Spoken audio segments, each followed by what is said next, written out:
வணக்கம் உறவுகளே. இன்றைக்கி எடப்பாடி பிரச்சாரத்தில் என்ன சொல்லியிருக்காரு அப்படின்னா, அவர் டெய்லி ஒன்று சொல்லுவார். அங்கே ஒரு 5000 கோடி வாங்கிட்டாங்க, இங்கே ஒரு லஞ்சம் தாண்டாக மாட்டுது, கார்ப்பரேஷன்லாம் லஞ்சம் அப்படியே ஊற்றி கொட்டுது, இந்த மாதிரி நிறையா சொல்லுவாங்க. அவங்க மேலே உள்ள தவறெல்லாம் சொல்ல மாட்டாங்க. இன்றைக்கி என்ன சொல்லியிருக்காரு அப்படின்னா, அதிகரிக்கும் பெண்களுக்கு எதிரான பாலியல் சம்பவங்களுக்கு திமுக துணை போகிறதுன்னு சொல்லியிருக்காரு. சரி, கொலை, கொள்ளை, திருட்டு, பாலியல் வழக்கு, பாலியல் குற்றங்கள் இது அதிகரிச்சுக்கிட்டே இருக்குது. இதுக்கெல்லாம் திமுக துணை போகுது.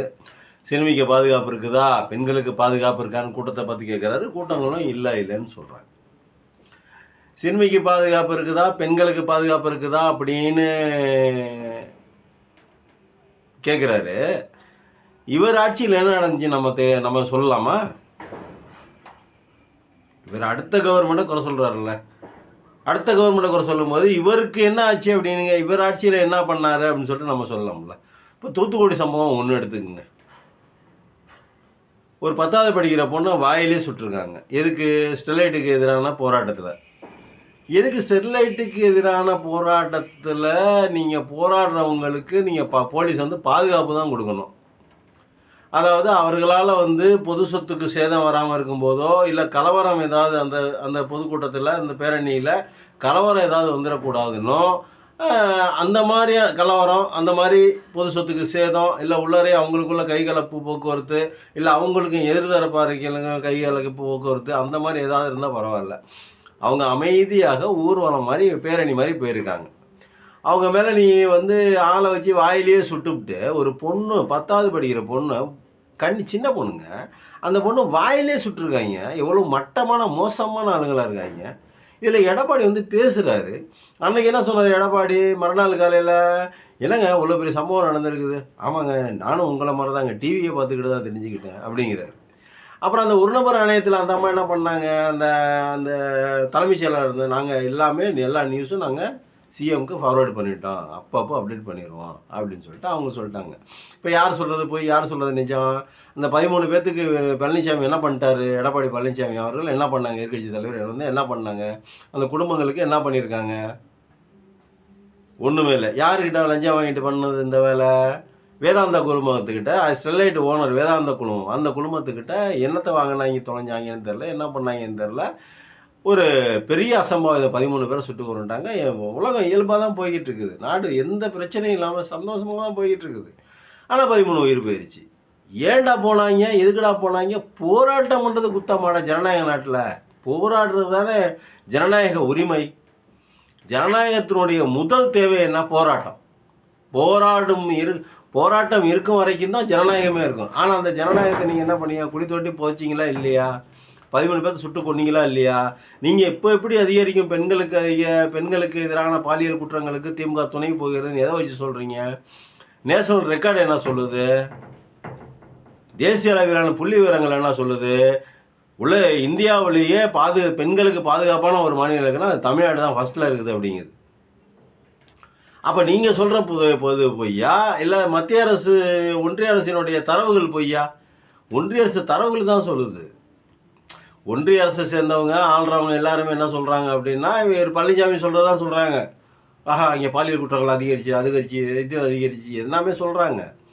ஆனால் ஒன்றிய அரசினுடைய ரெக்கார்ட்ஸ், புள்ளியல் விவரங்கள் என்ன சொல்லுது? தமிழ்நாட்டில், இந்தியாவிலேயே தமிழ்நாடு தான் பெண்களுக்கு பாதுகாப்பான மாநிலம், முதல் இடத்துல இருக்கிறது தமிழ்நாடு தான் அப்படின்னு சொல்லுது. இதுக்கு என்ன பதில் சொல்கிறீங்க?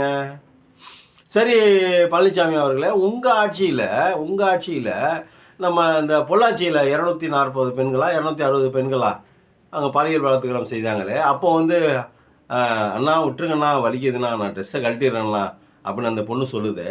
அடிக்காதீங்கண்ணா, வலிக்குதுண்ணா, ட்ரெஸ்ஸை கழட்டிடுறேண்ணா, அடிக்காதீங்கண்ணா, வலிக்குதுண்ணா, கழட்டிடுறேண்ணா, ட்ரெஸ்ஸை கழட்டிடுறேண்ணா அப்படின்னு சொல்லுது. இந்த ஒரு கூக்குரல் உங்கள் காதில் ஏறலையா, கேட்கலையா?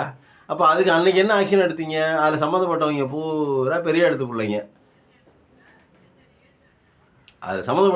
பெரிய இடத்து பிள்ளைங்க, அப்படி தானே? என்ன ஆக்ஷன் எடுத்தீங்க? அதுக்கு எந்த ஆக்ஷனுமே எடுக்கலை.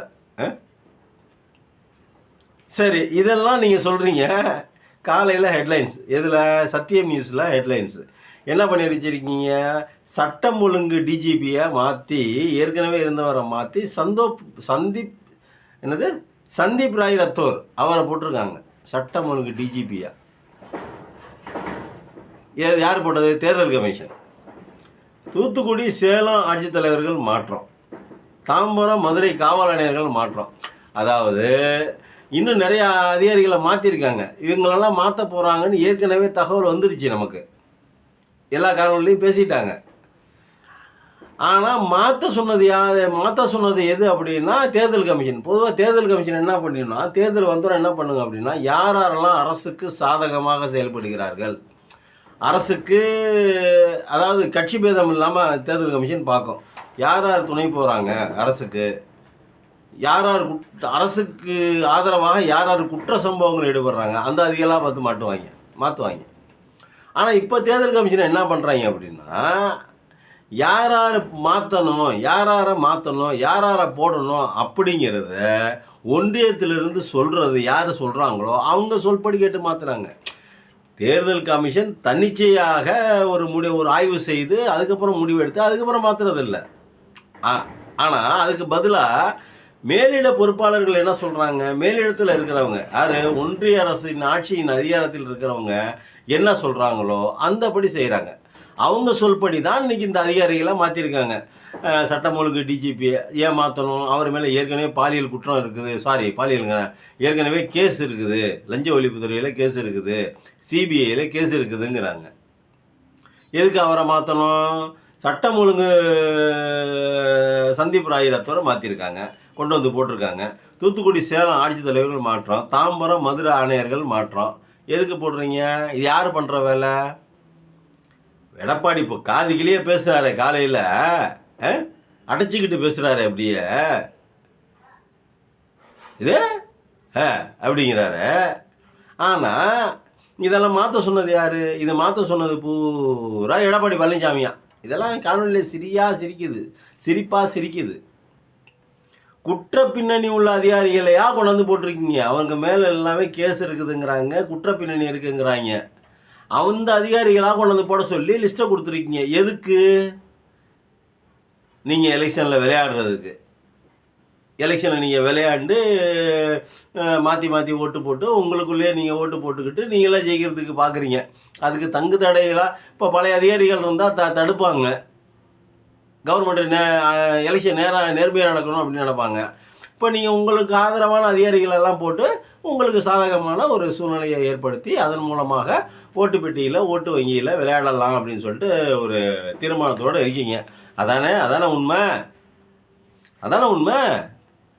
அப்போ நீங்கள் பார்த்து நீங்கள் பெண்களுக்கு எதிரான குற்றங்கள் அதிகரிச்சிருக்குது, கொலை நடக்குது, திருட்டு நடக்குது, சிறுமிகளுக்கு பாதுகாப்பில்லை, பெண்களுக்கு பாதுகாப்பில்லைன்னு எந்த மூஞ்சி வச்சுட்டு பேசுகிறீங்க? நீங்கள் ஒரு நல்ல அதிகாரிகள், நல்லா உழைக்கக்கூடிய அதிகாரிகள் ஆட்சி அது போன கவர்மெண்ட்டு வச்சிருந்துச்சு. இப்போ திமுக அரசு காபந்து அரசு தான். திமுக அரசு காபந்து அரசு தான், சும்மா பேருக்கு எலெக்ஷன் முடிகிற வரைக்கும். எலெக்ஷன் முடிஞ்சதுக்கப்புறம் யார் ஜெயிக்கிறாங்களோ அவங்க பொறுப்பேற்றுக்குவாங்க. ரைட்டு, அது முதல்வர் தான், சிஎம் தான், இவர் தான், பழைய சிஎம் தான் பொறுப்பேற்க போகிறார், அதில் மாற்றுக்கிறது இல்லை. இருந்தாலும் சொல்கிறேன், அப்போது கொலை பின்னணி குற்ற பின்னணி இருக்கிற அதிகாரிகளாக நீங்கள் போட சொல்லி லிஸ்ட்டை கொடுத்துருக்கீங்களே. அப்போ இப்போ நீங்கள் பற்றி எதிர்கட்சியை பற்றி இந்த மாதிரி பேசலாமா? அப்போ இங்கே வெளியில் பேசும்போது யோகியா மாதிரி பேச வேண்டியது, அங்கே உள்ளார போனதுக்கப்புறம் உள்ளடி வேலையை பார்த்து தேவையான அதிகாரிகளை போட்டு தேவையான வேலைகளை பார்த்துக்க வேண்டியது. இது நேரம் அமித்ஷா விட்டு தேர்தல் கமிஷன் மாற்றிச்சுன்னு சொல்கிறாங்க. தேர்தல் கமிஷன் மாற்றுறதில்ல, இதெல்லாம் தேர்தல் கமிஷன் மாற்றவில்லை. தேர்தல் கமிஷனுடைய முதலாளியை அமித்ஷா மாற்றிருக்கார். தேர்தல் கமிஷனுடைய இரண்டாவது முதலாளி, முதலாளி மோடி, இரண்டாவது முதலாளி அமித்ஷா மாற்றிருக்கிறார். அமித்ஷா சொல்லியிருக்காரு, செஞ்சிட்டாங்க, அவ்வளவுதான். அப்போ தேர்தல் எப்படி நேர்மையாக நடக்கும்? இப்போ அமித்ஷா சொல்கிறாரு, தேர்தல் கமிஷன் கேட்குதுன்னா தேர்தல் எப்படி நேர்மையாக நடக்கும்?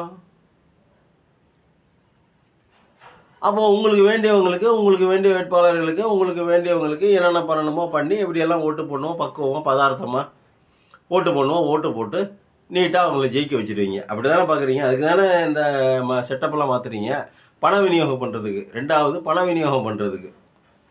ஆனால் வெக்கமாவே இல்லையே பழனிசாமி சார் உங்களுக்கு? மேடையில் ஏறி ஸ்டாலின் மேலே குறை சொல்கிறீங்களே, கொலை நடக்குது கொள்ளை நடக்குது. அதாவது மத்திய அரசினுடைய தகவலுக்கு மாறாக மத்திய அரசு கொடுக்குற அந்த தரவுகளை எதிர்த்து தகவல் அந்த தகவலுக்கு மாறாக பேசுகிறாரு பழனிசாமி அவர்கள். அப்போ என்ன மூஞ்சி வச்சுட்டு பேசுகிறாருன்னு ஒன்றும் புரிய மாட்டேங்குது. எதுக்கு இப்படி பேசணும்? பொய் சொல்லணும்? எதுக்கு சார் பொய் சொல்கிறீங்க? நீ எதிர்கட்சி தலைவர் வேணாத சார், ஆளுங்கட்சியை விமர்சிங்க, நல்லா பேசுங்க. ஏன் மரியாதை இல்லாமல் பேசுகிறீங்க? இந்த மாதிரி ஏன் தேவையில்லாத பொய் எதுக்கு சொல்கிறீங்க? உள்ளார ஆளை வச்சு உள்ளார வந்து அமித்ஷாட்ட சொல்லி எல்லாத்தையும் மாற்றிட வேண்டியது, வெளியில் வந்து நான் யோக்கியன் பரம யோக்கியன் அப்படிங்கிற மாதிரியே பேச வேண்டியது. இது அசிங்கமா இல்லையா உங்களுக்கு? இது வெக்கமா இல்லையா உங்களுக்கு? இது மாதிரி செய்யலாமா நீங்கள்? என்னத்தை போங்க சார். நன்றி, வணக்கம்.